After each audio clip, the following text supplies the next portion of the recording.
Good morning, Dustin. How are you doing? I'm doing good, Jim. How about yourself? Man, I'm doing awesome. Before we get started with today, let's hit real quick. Tomorrow we have our growth groups. Now let's go over real quick what that is and what it isn't. Yeah, no. So our growth groups are our ALC members that are coming to you to provide you what it is that you're looking for. Really, there's so many different categories, so many great leaders, so many great people that are pouring into you guys.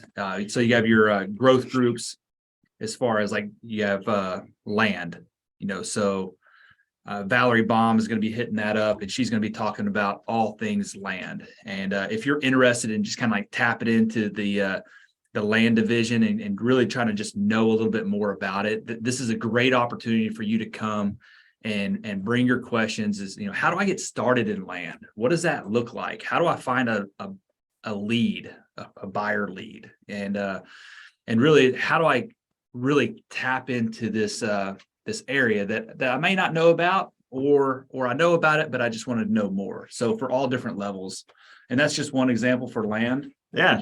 And so we have all sorts of commercial, luxury, different types of lead genning. Now, I want to make sure we don't get confused on something Dustin just said there. This is a great time. If you have this in your business plan for this year, whatever this may be, then that's where you need to be at, because this is meant to be a group that really strengthens you. And so think about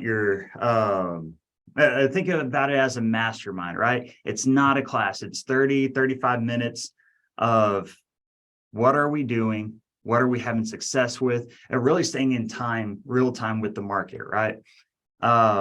So make sure to be at the meeting tomorrow. We're going to have some of our ALC there talking about it. And this is going to be a really great opportunity, I think, for the market center. And if you just need that extra push, it's a great accountability.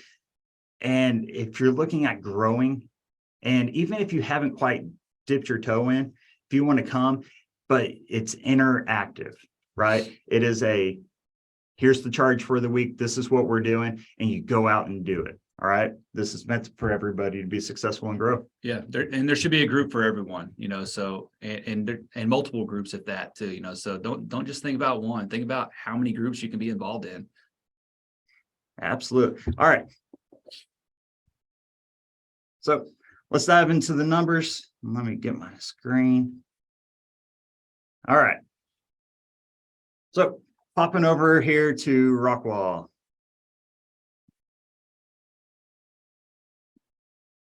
Sorry, y'all. All right. Last weekend, inventory going up slightly, but contracts went up. Essentially 30% there. Big surge in active option. I think that's the biggie I'm taking away. Everything else kind of remaining constant. You got your pendings going up, closings remaining about the same. But I think all those numbers are about to go up from what I'm seeing here. Yeah, no, I mean it's very similar to our message last week. Pendings were a big topic about how much they're rising, and now it looks like even active, and it's just starting to pick up, getting back to a normal level. Yeah. So let's dissect that just a tiny bit. Active option went up. Active went up. So two things happened this week. We had a lot more new listings coming on. We had homes going under contract, right? I'm hoping that everybody is on this call every week and they're taking something from it and they're listening when we tell them, hey, it's time to hop out there. It's time to be making calls, fill your pipeline because of this situation right here. This honestly happened probably about 2 weeks faster than I thought it would. Yeah. So if you haven't, I think there's still more to come. I think everybody's kind of bracing for, there's been a lot of pent up energy in in real estate right now. And I think it's going to get a little bit wild. So get out there, be making your calls and filling your pipeline, call your spirit. All right, hopping over to Dallas, do we see the same thing? they remained kind of neutral on active listings, active option, neutral, pendings up, and closing slightly up for the week. Yeah, I think the big one right there is look at the pendings. That's almost 100 pendings that changed. Now with there, it's a little bit different because the active only went up about 10. So it's maybe not as balanced as what Rockwall is, but there are people like in that, center hub of Dallas to where they're out there and they're trying to get ahead of the market and get into a house before, well. Yeah. As everybody was going down by about 20 to 25% from June until December, Dallas was only going down about 10%. Their activity remained high. So I think we're just kind of seeing a balance out. They don't have as much in the waiting right now. Going down through Kaufman, you got a little bit more of the same, slightly up, pendings up, and active option remaining neutral. Collin County went down, and then active option went up. So we had a little bit more of a surge than Collin County did. If I remember right, a few weeks ago that they had a surge, we didn't. Things tend to balance out. I don't like to call anything a trend until we see at least, happens 3 or 4 times, and then we watch it a little more slow, a little more actively. So your pendings sold its way up. I think that's to be really expected, but end of the month, looking for that bigger number there. Everything is pointing, all signs are pointing green right now. They are. Yeah, no, it's very promising, and just kind of gives you a message moving forward when talking to your sphere, about buying and selling. It's just like, hey, now's the time. It's houses are moving quick. And then as we jump down to Henderson County, kind of seeing the same thing. A stable market is very important, and that's what we're seeing just kind of across the board is a stabilization, not one doing better than the other, really just being stable. That means a lot of good things, right? When we have that stable market, buyers know what to expect, sellers know what to expect.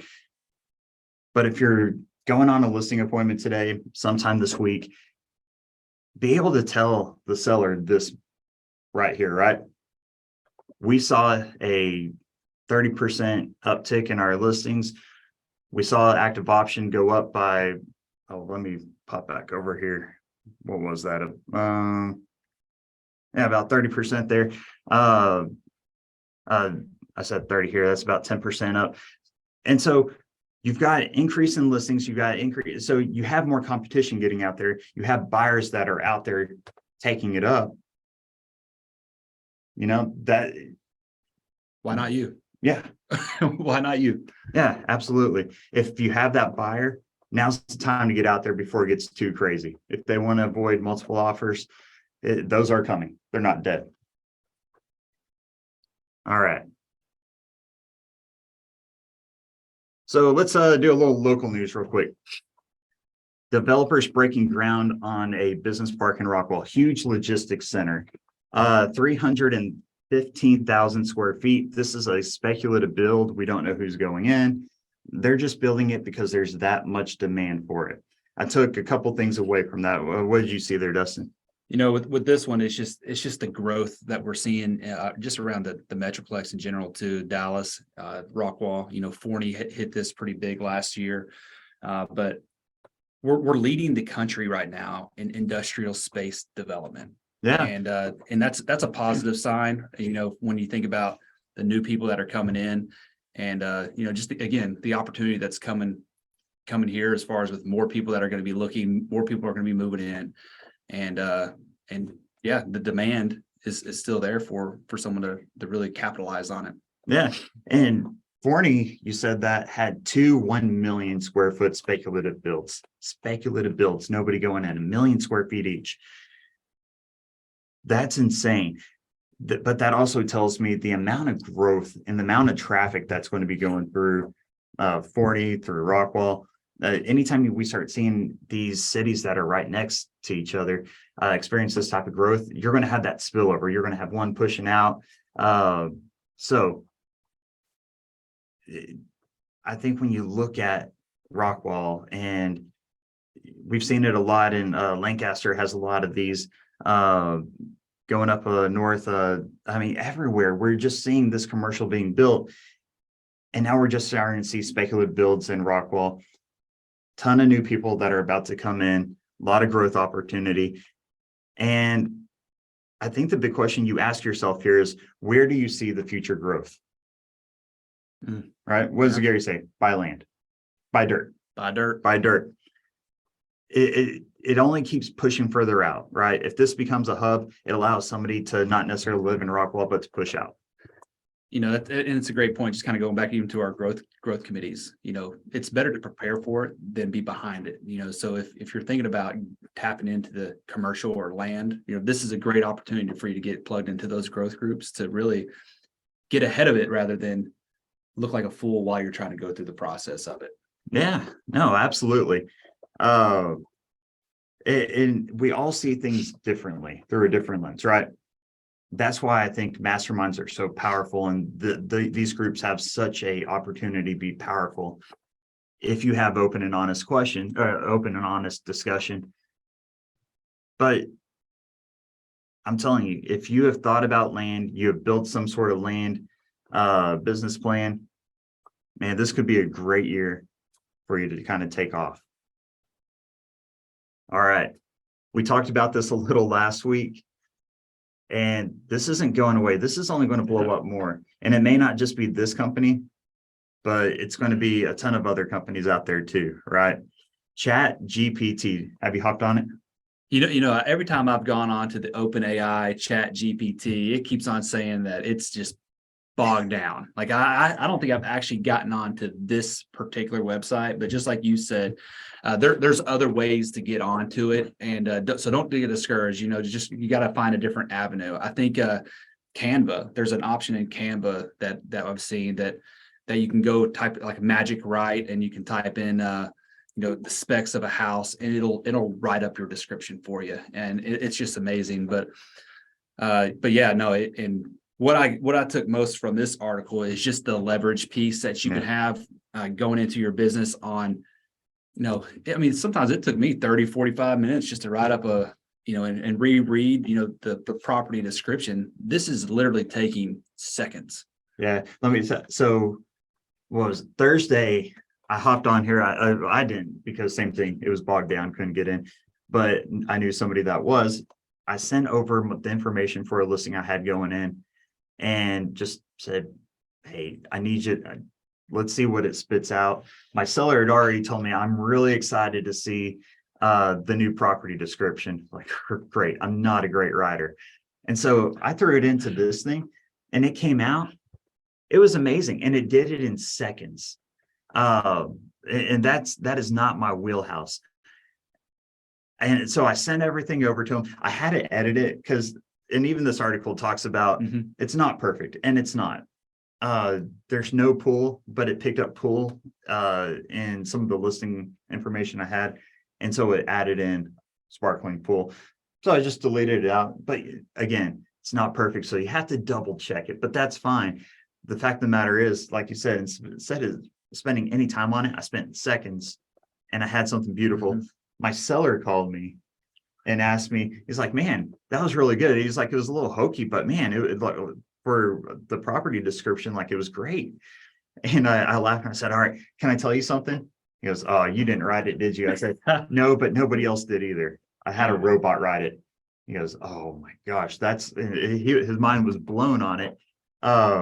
It's a really cool piece. They did talk about it's about to be a pay per use. So expecting like $40, $50. I'll do that all day. Yeah. It's such a huge leverage piece, because what else can you use it for? Oh, so they talked in this particular article, they talked about, getting a quote on a loan. It's like, hey, what does a 30-year mortgage looks like for, this type of property with this type of interest rate, and it just starts spitting out numbers of what that looks like for you. And yeah, again, it just kind of comes back to, this is here to save you time and money, because time in this business is money, so. Yeah, no. And so I sat around, because everybody knows I love to pull numbers, right? And sometimes it's hard to kind of give a really easy explanation of numbers, right?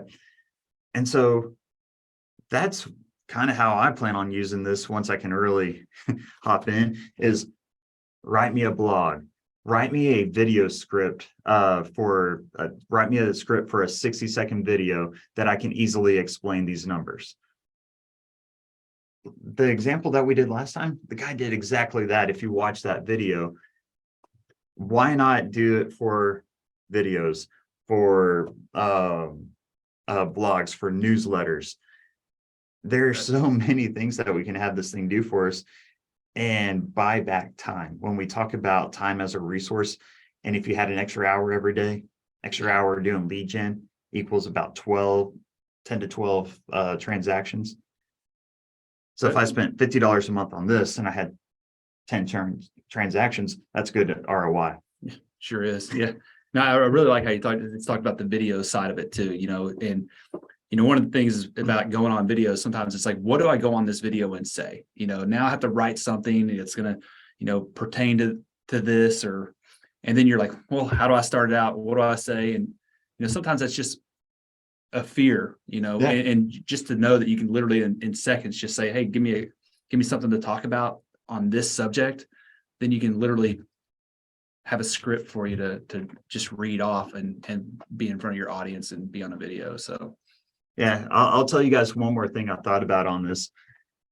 What about writing a social media post that will be the most effective to get me leads with new homeowners, people looking at buying new builds, right? We're not professional marketers here. Sometimes we kind of fly by the seat of our pants.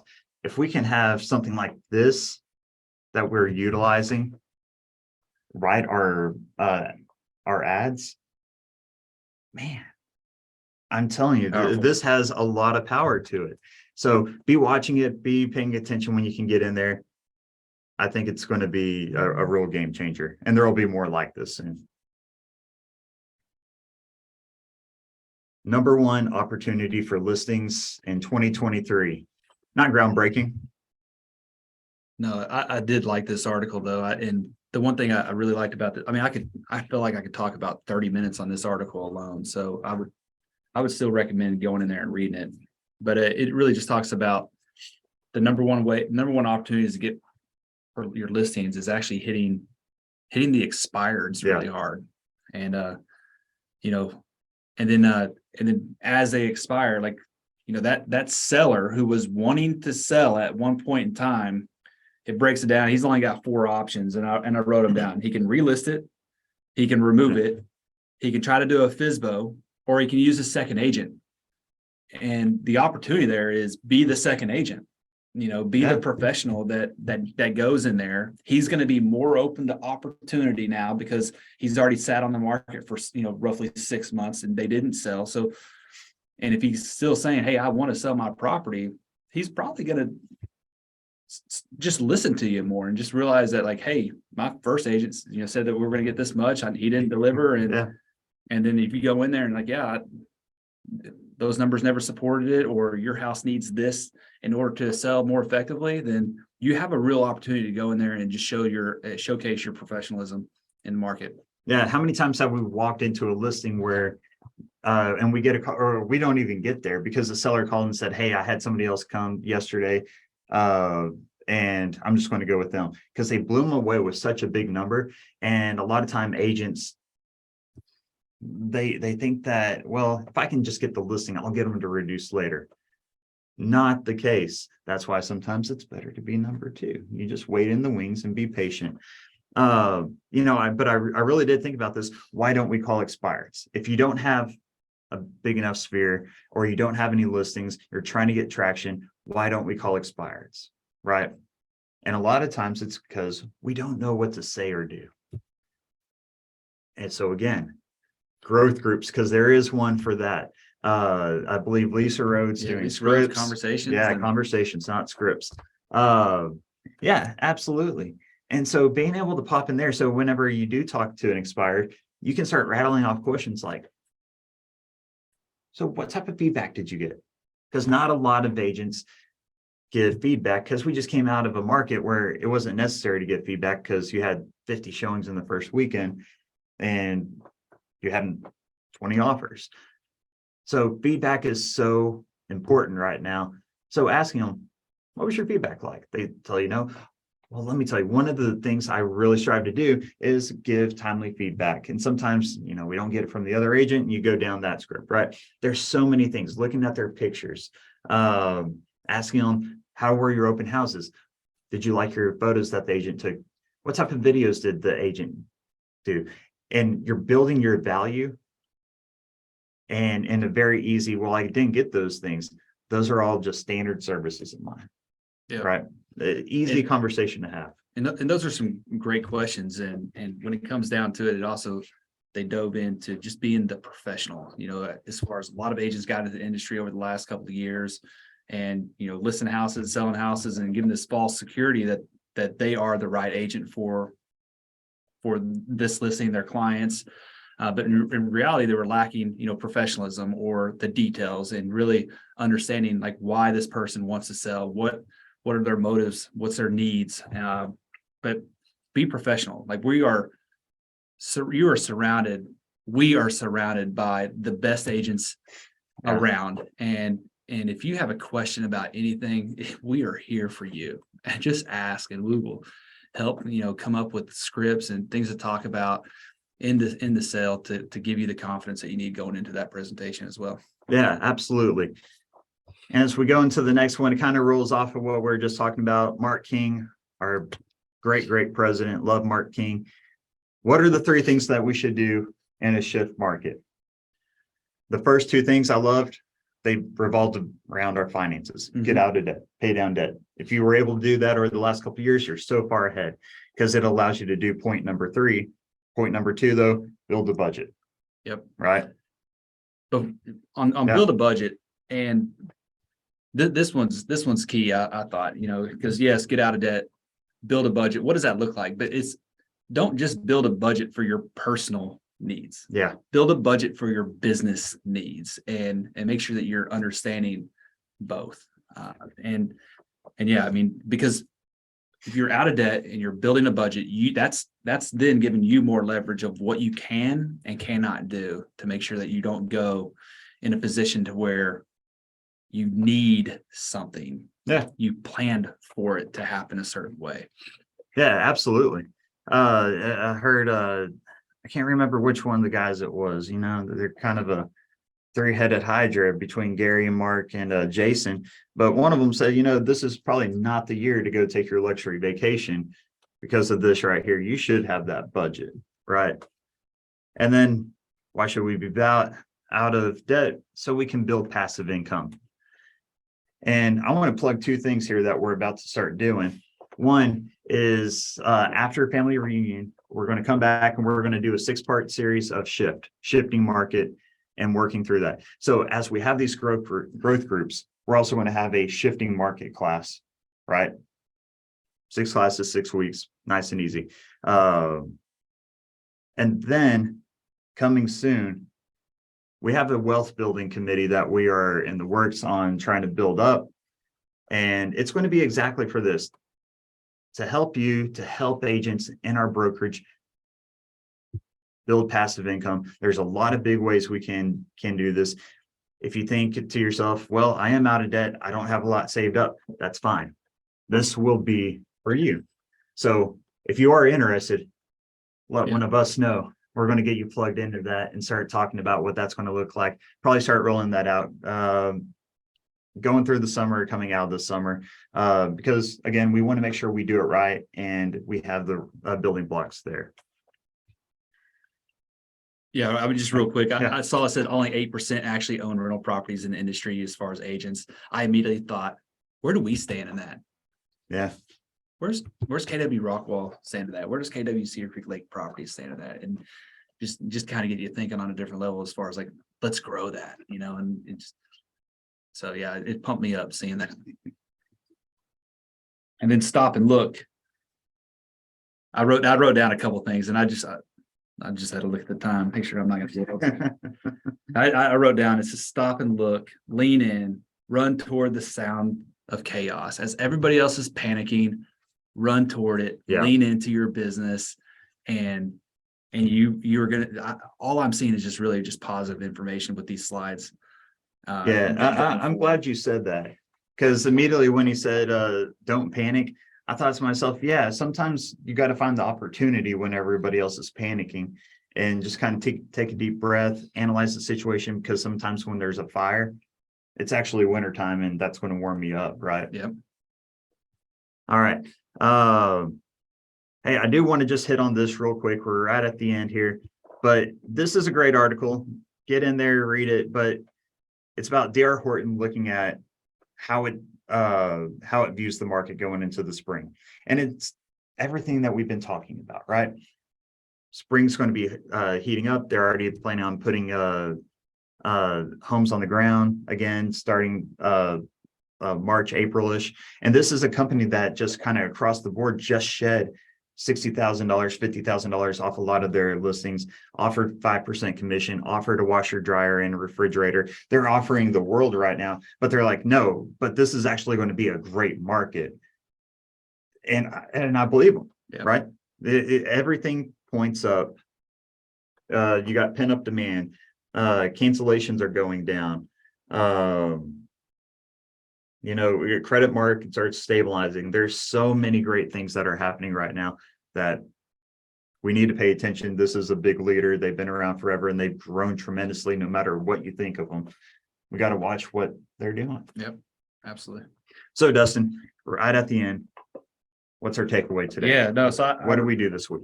Hit the expireds, lean in, master your craft, watch your finances, leverage AI, make this year count. There's opportunity all around us. Run toward the sound of chaos. All right, y'all. Hey, have a great week. Be here tomorrow for the growth groups, and let us know if anything interests you today and you want to be plugged in. We'll see you soon.